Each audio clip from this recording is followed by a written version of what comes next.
Parenthood and federal funding and women's health care and et cetera, et cetera, et cetera. First of all, one of the things is Representative Rokita, I talked to a really nice lady in the Danville office, and she's very nice. Diane, I think. Yes, she's very nice. But she said he doesn't meet with constituents in the first part of the year because he's so busy in his places, like co-chair of the budget committee. I said, isn't this the time they're supposed to come back and meet with us? Yeah. He's busy fundraising. Exactly. They're not in session. Exactly. I couldn't find, has anybody found, I'll ask you guys, I found that Senator Young got $49,000 from DeVos for his campaign. Did Rokita get any? I can only find records for senators. Anybody find any? We got money from coke industries and Peabody mining and that end. documented back. Okay. But No, I think the same senator got around the same amount of money from the pharmaceutical companies and voted no on that pharmaceutical bill. yes, well, I have a problem with Tom Price as Health and Human Services Director.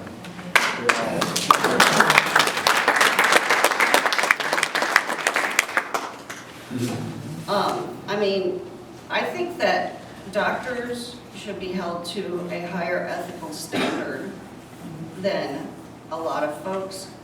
And it is completely out of line to write legislation that enriches yourself.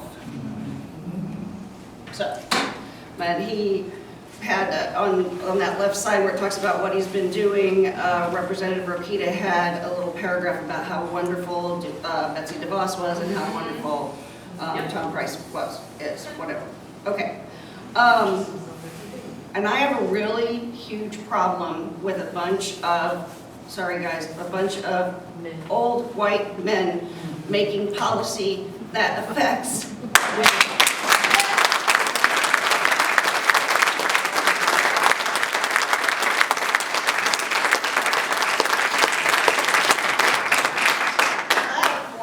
And this is not right, because women who have means are still going to get health care. The women who will not get care are the women of color and the women who are poor. And a lot of those women, as it turns out, get care at Planned Parenthood. They get contraceptives, they get pap smears, they get other screening tests, and they need that care. Do we still have a Planned Parenthood here in Avon? Because the Northwest is there, but the signs just been taken off, so if they moved or they closed. Yeah, I'm not aware. There's only there is a clinic. 3 clinics in Indiana. There's only 3 planned, 3 in all of the state. There is a clinic at Hendricks Regional called Partners in Care that does do PAPs and maternity care and other care for uninsured and underinsured patients. So, but you have to call the hospitals to ask them. I worked there for a little while. So, Planned Parenthood gets funding from a combination of sources. The last year that, do you guys want to hear the breakdown, or it's kind of lots of numbers? 2 more minutes. Okay, 2 more minutes. Okay, they get $528 million from the government, $305 million from other sources, including private donors, and they get money from like fee-for-service. If Medicaid comes in, they get money back from that.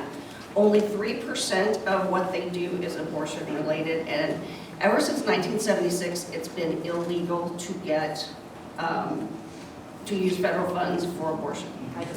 So No one's they prevent, it's estimated they prevent 579,000 unintended pregnancies every year.